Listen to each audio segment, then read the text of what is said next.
Supply and Appropriation Main Estimates Bill. Second reading what day? Tomorrow. Tomorrow. I beg to move that this House do now adjourn. The question is that this House do now adjourn. Dame Harriett Baldwin. Thank you very much, Madam Deputy Speaker, and what a pleasure it is to see you in the chair.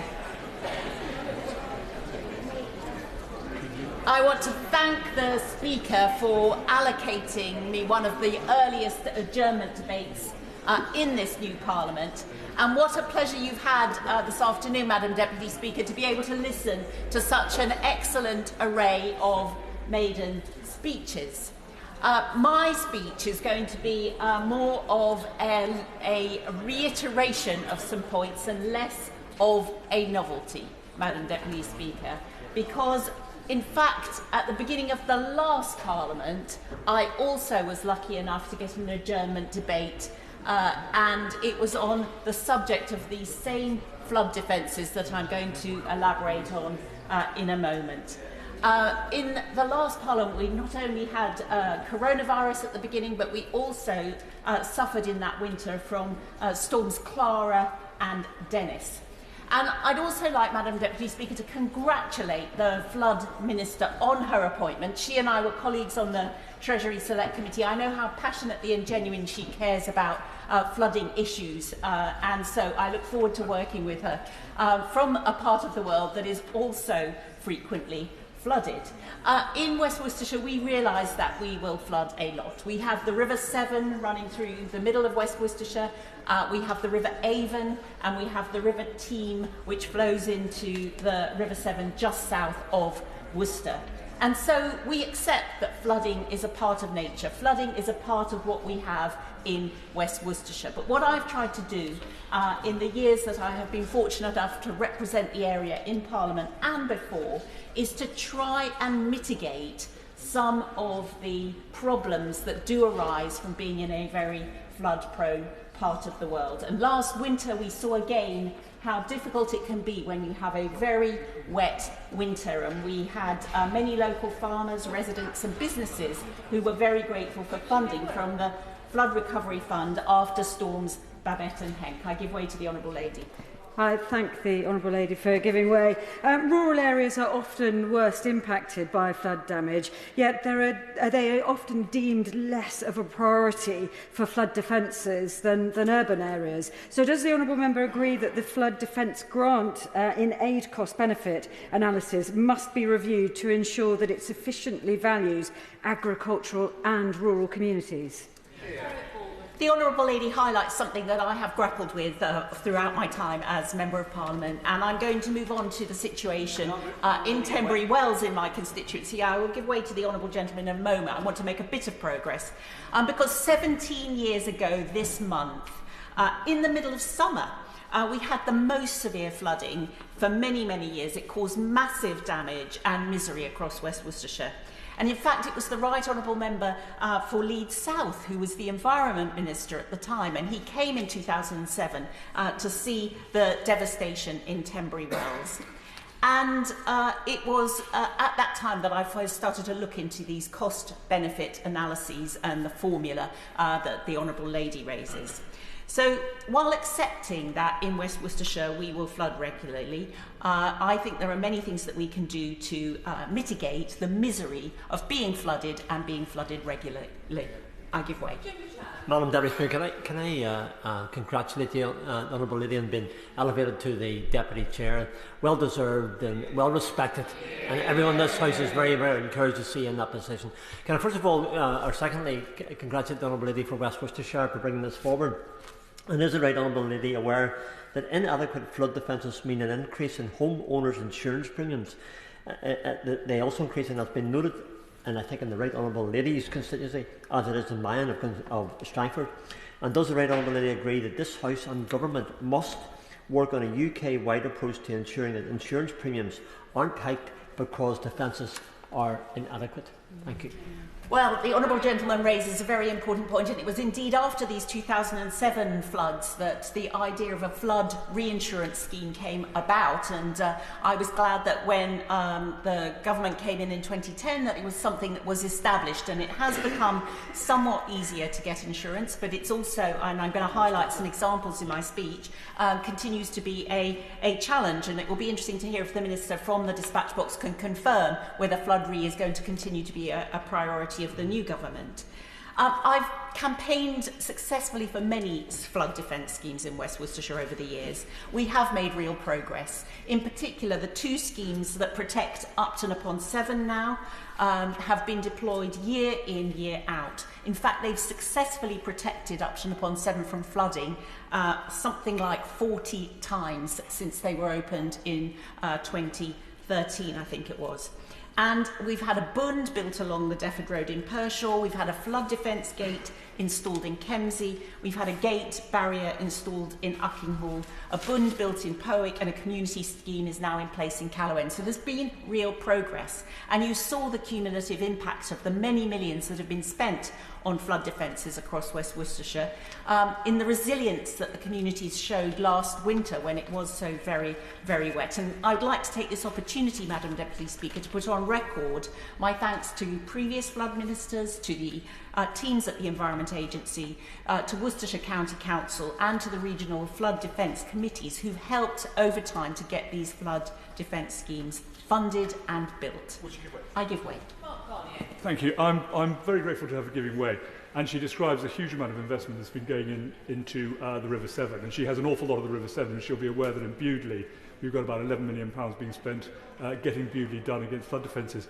But she may remember that our former colleague, the member for Shrewsbury, recognised that the whole of the River Severn is a cohesive watercourse, and that actually it needs a lot of effort to get the whole thing right. And he set up an action group looking at this.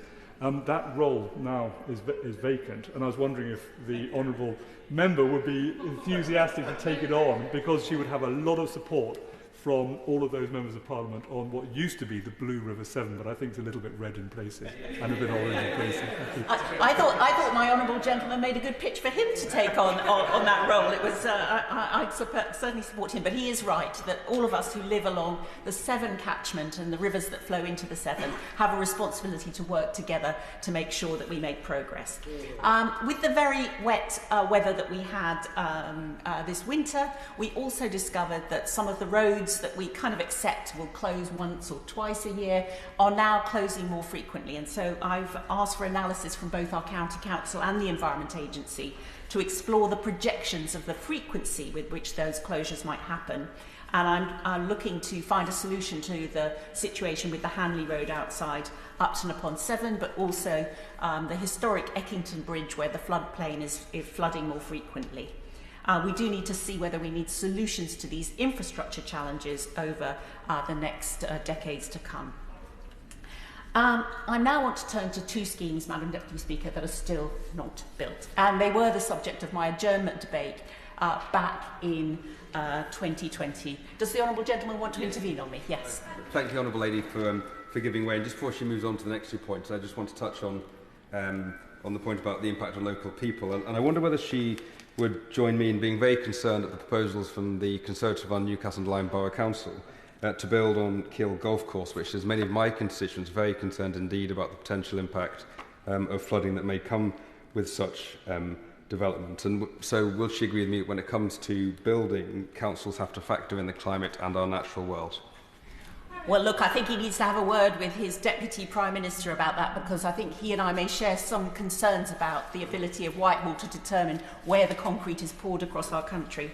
I think, though, that in terms of these two schemes that I want to turn to, that we can make progress in this Parliament on Tenbury Wells and Severn Stokes flood defence schemes.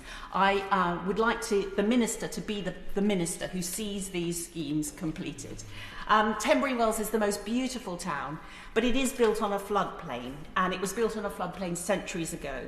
And so to protect it is a very complicated project. It comprises floodgates, bunds, walls.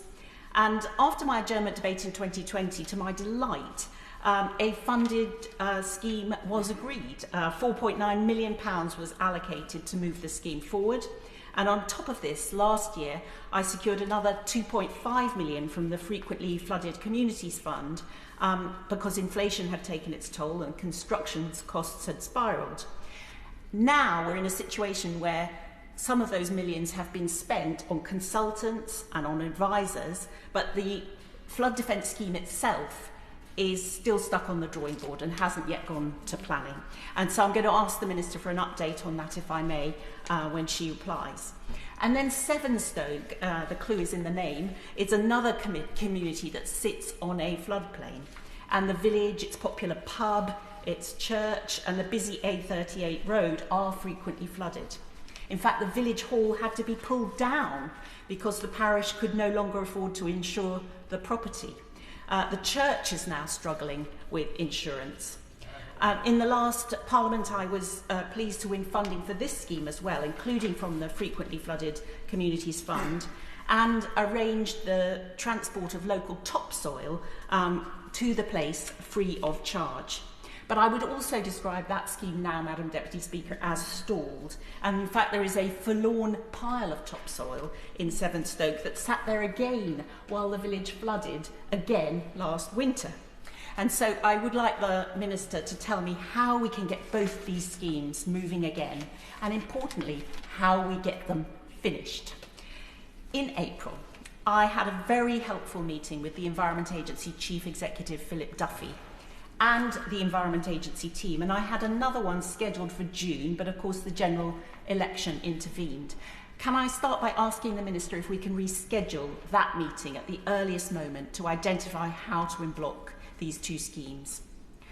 I know that the last government was on track to spend over £5 billion on flood defences over the spending review period. With pleasure. Thank my honourable friend for giving way, who's giving an excellent speech and makes the case very strongly as to why we need to be investing in flood defence schemes. Does my honourable friend agree with me that under the last Conservative administration we increased the amount of investment for flood defence schemes from £2.6 billion to £5.2 billion over the next 6-year period? Does my honourable friend agree with me that the new government should adhere to those funding increases, and so that we can make sure that schemes like the ones that she is advocating are dealt with and funded? Well, can I thank my honourable friend for his intervention? He points to the fact that I acknowledge, which is that cumulatively we have become more resilient to flooding in West Worcestershire over the last 14 years. But there are these two schemes, and that is going to be my next question to the Minister when she replies, which is, can she confirm that the new government will continue with the same level of spending envelope that my honourable friend mentioned? Is there anything I could do other than holding debates such as this and meeting with the Chief Executive of the Environment Agency that would help locally to unblock any of the issues? I know that this is a complicated scheme, particularly the one in Tenbury Wells, and I just want to see a way for the Environment Agency to find its way through those obstacles. The local community does know that in order to make the omelette that is the flood defences of Tenbury Wells, there will have to be a few eggs broken with a few road closures at times and potentially some loss of road space down some side roads. And so I think I just want to speak on behalf of the community that they're prepared to put up with that level of inconvenience and some traffic disruption for a while in order to protect their beautiful town.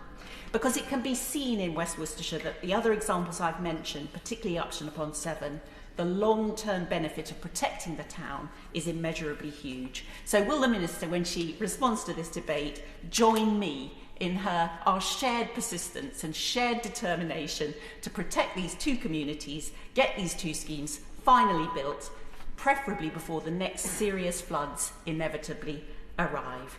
And finally, can she confirm she is to press ahead with the expanded offer of the Farming Recovery Fund, because farmers in my constituency and elsewhere think it's very important that the offer includes not just those who experience damage due to extreme rainfall and not just flooded land.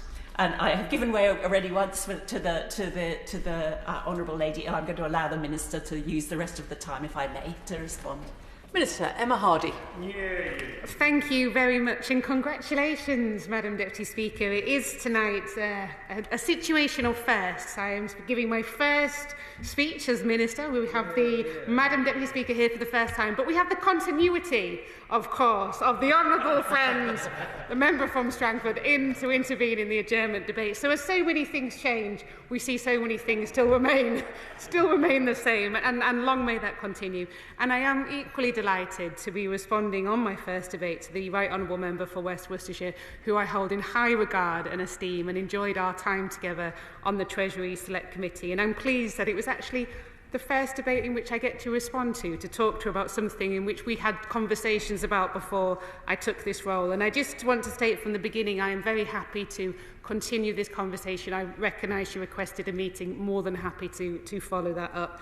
Because, as she has alluded to, we remember 2007 very well. I mean, she talked about the challenge that it faced on her constituency and the impact it had, and indeed, it was the same for myself, representing Hull. Absolutely devastating, and that continued trauma is felt by people every time they experience something again. And as the Right Honourable Member has mentioned, that continued and repeated trauma has a long-lasting impact, not just on the economy, not just on the state of your property, but also on people's mental health as well. And I want to make it therefore abundantly clear that this government is committed more than ever to protect communities from flooding, and it is one of our top 5 priorities in DEFRA, and the good news is the work has already begun.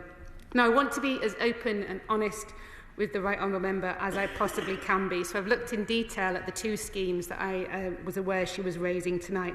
And although, of course, the Environment Agency, I've been informed, has completed some work since 2007, and progress has been made, which I'm sure we both want to acknowledge, these 2 schemes do seem to be particularly difficult. And I recognise as well that she raised this with the previous Minister about the same issue. And I want to extend my sympathies to all of the communities of West Worcestershire who are affected by the winter flooding. It is an awful thing for anyone to experience, and I enjoy and share her persistence. In fact, I believe this place only works when we have persistent, and can I say persistent and talented women leading the way here. So absolutely with you on that. Now, turning first to the Sevenstoke scheme, flood alleviation scheme. So I understand the Right Honourable Member was involved in securing some of the soil required for the embankment. Now, my understanding of this situation at the moment is if it is completed, of course, it will better protect 18 homes and businesses and the Rose and Crown pub, which I've heard good things about. But the difficulty seems to be at the moment in making sure that the scheme comes in within the funding envelope that's been allocated. Now, my understanding of this, and I will make a comment on the funding formula, is that the benefits of the scheme as assessed cannot be greater than the cost of the scheme to deliver. So the funding envelope that's been allocated is based on the benefit that's meant to be given. Therefore, it has to be delivered within that envelope, even though the payment in kind has been received by providing the soil. So that's the difficulty that there is with this particular scheme. Now, the good news is the Environment Agency are still working on finding a contractor, are still sort of going out there and talking to organisations and that could perform that role to deliver it within the budget available. And the Right Honourable Member mentioned about the role that she could play within this. I mean, obviously, she will have knowledge and experience of businesses in her local area, and I'm sure that any contractor out there knowing what benefits they would be bringing to the city and how much they would be celebrated for doing so might be an avenue to talk about making sure they can deliver it within the funding given. So that's the particular difficulty with that one, as I understand it, and which I completely recognise the frustration. There must be nothing more frustrating than, I think, to use the word she described, a forlorn pile of soil sitting there doing nothing. So I share that frustration, and I hope that we can find that contractor needed. Now, on the Tenbury Wells one, yeah, of course. Yeah. Does the Minister agree with me that the reason that so many of the flood schemes have not been completed, and I include in that a number in my own constituency of Carlisle, is as a direct result of the economic chaos of the last government, which has forced the Environment Agency to cancel a quarter of the planned flood schemes? I thank my honourable friend for her intervention, and it's great to see her here this evening. And she's absolutely right. I mean, the economic chaos that we face, the chaos in continuing changing governments, in prime ministers, in chancellors, has not given the stability that the country has needed to get on with these schemes delivered. We now have that change that people required. We have the stability. We have the ministers here. I'm hopefully not going anywhere quickly. So I'm hoping we can get on and deliver. And I like to see her persistence as well in raising this issue, and I hope she will continue to pursue it. But the Tenbury's Wells scheme that the Right Honourable Lady mentioned, I had a really careful look into this and looked into quite how complicated this would actually be. And as she alluded to in her speech, this involves potentially people having to move house, having to remove parts of gardens at a time, closing roads at part of a time. And my understanding of the situation is as the necessary consultation has been done with residents in the detail needed, because nobody wants a scheme that's going to be disruptive and expensive and not perform in the way it has. And it also has to be in keeping with the beautiful part of the country in which we're talking about here. It has meant that the design costs have increased and increased and increased. And there's always a difficulty with anything that you want it to be the best possible thing it can be in terms of delivering the flood alleviation, but it has to be designed in the best possible way that's in keeping with the character of the town that causes as minimum disruption as possible. So my understanding of the situation as it stands right now is this has become much more expensive as time has gone on, and that's maybe one of the schemes that we might want to talk about in more detail when we have our meeting, because it's important that we get it right, but it's important that it's also affordable within the money that's been allocated. And so that's a conversation I'm very happy to sort of take forward and look at, because I wouldn't want to be the minister for delivering something that residents wouldn't want to see and wouldn't want to have in their own community. And as has been alluded to, the Right Honourable Member will know from the National Audit Office Resilience to Flooding report published last November, we've inherited a floods capital programme that is facing extreme delivery challenges. I mean, the NAO, as has been mentioned, has mentioned a number of projects that have been able to go through, partly because they've not been able to be delivered within the time frame, partly because of inflation, and partly because of COVID and various other challenges within government. And this has had an impact. So I'm currently reviewing absolutely everything that's going on at the moment within the Environment Agency, looking at all of the schemes, and I want to be able to update honourable members on all of these as quickly as possible. And of course, welcome, if anybody wishes to see me about individual schemes, they're more than welcome. I'm very grateful for the Minister for giving way, and can I congratulate her on her new job, and she's doing a fantastic job so far, and saying all the right things that I want to hear as a neighbour. She talked about reviewing how all of this is done, and I think there's no harm in doing that. I think we'd all agree with that. And, but I think it's probably worth bringing up my experience just down the river from Tenbury Wells in Bewdley, where we are seeing this being done very, very successfully, and it's working very well, and it's working with the town and the community. However, there's one issue which does keep coming up, and the disruption of having to close the bridge for one-way traffic does result in a slight drop-off in trade within the town. And I was wondering, it's very, very early days for her, but as part of this review, it might be very helpful to reassure city traders that if her department could look at the possibility of some kind of, not necessarily financial compensation, but something that can help businesses that struggle with cash flow during very lean periods because of the works, that can get them through. Because we do know that ultimately you get far, far better economic value out of a town that does have flood defence because it doesn't flood anymore. But in the interim, it's problematic. And if I could ask her respectfully if she could have a look at that as part of her review, so that we can see how we can help traders get over the hump, which is that difficult moment as we're going through the flood defence works. Thank you for his intervention and kind words, and I do recognise the difficulty it has on businesses, and I think this goes to the point I made to the Right Honourable Lady before. This is why the design has to be right, and why it has to be done in conjunction with the community, and this is sometimes why things become more expensive. But I'll take away the point that he's made. And on the issue of the funding formula, I've said in opposition many times that I was keen to look under the bonnet, and now I'm very delighted I get that chance to look very detailed under the bonnet at exactly how it works.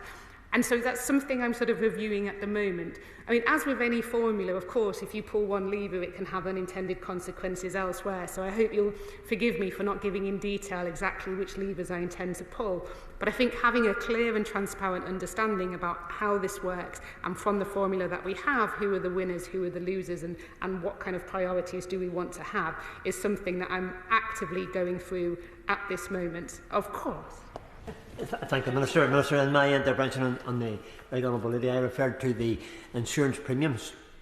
If we sort the flooding out, insurance premiums will fall, less cost. That has to be a factor when it comes to the constituents in relation to the costs they have for living. Is it something the Minister would look at, please? Thank you. And I thank my honourable friend for his second intervention in an adjournment debate, so we are doing well. I think the flood re-scheme is something I've been passionately supportive of. Obviously, we have 2039 when it's meant to come to an end. And again, this is something I'm looking at in real detail to see, because what I want to ensure is the whole point of the flood re-scheme was that we would be able to build resilient properties that wouldn't therefore be reliant on it. That hasn't happened. I think we need a level of honesty about that. So I'm looking at that flood re-scheme at the moment, because what we want to ensure that is wherever people live within the United Kingdom, they're able to find affordable insurance for their property, and that has to be a priority. And one of the other big problems that we face in the last few minutes I've got is the maintenance of existing flood defences. We're talking a lot here about the Capitol building and the need to build new flood defences, but we have a significant problem with the flood defences that we already have. This has been exacerbated by the problems that we've had with the two storms, and that is one of my big concerns at the moment, is the deterioration we've seen over the past few years of some of our key infrastructure. So that's another priority for me. In opposition, I talked about our flood resilient task force and what Labour will do, and I'm pleased to say Labour are getting on with it as promised, Madam Deputy Speaker, and we will be looking to create this as soon as possible ahead of the wettest season. This flood resilience task force will look at coordination across government and across agencies on the ground, including working with stakeholders in fire and rescue services to inform policy and establish national standards. Because one of the difficulties I notice very often in opposition is the problems we had with different governmental departments maybe not always working together as one when they should. So to finish, Madam Deputy Speaker, this government is dedicated to collaborating closely with the Environment Agency and, of course, the Right Honourable Member to advance the Sevenoaks and Tenbury Well scheme in the constituency of West Worcestershire. But more generally, this government commits that work will ensure communities throughout England receive the protection they need, especially as the risk of flooding rises due to climate change. And I salute her and every other member here's persistence on this matter. The question is that this House do now adjourn. As many as are of that opinion say aye. Aye. The ayes have it. Order, order.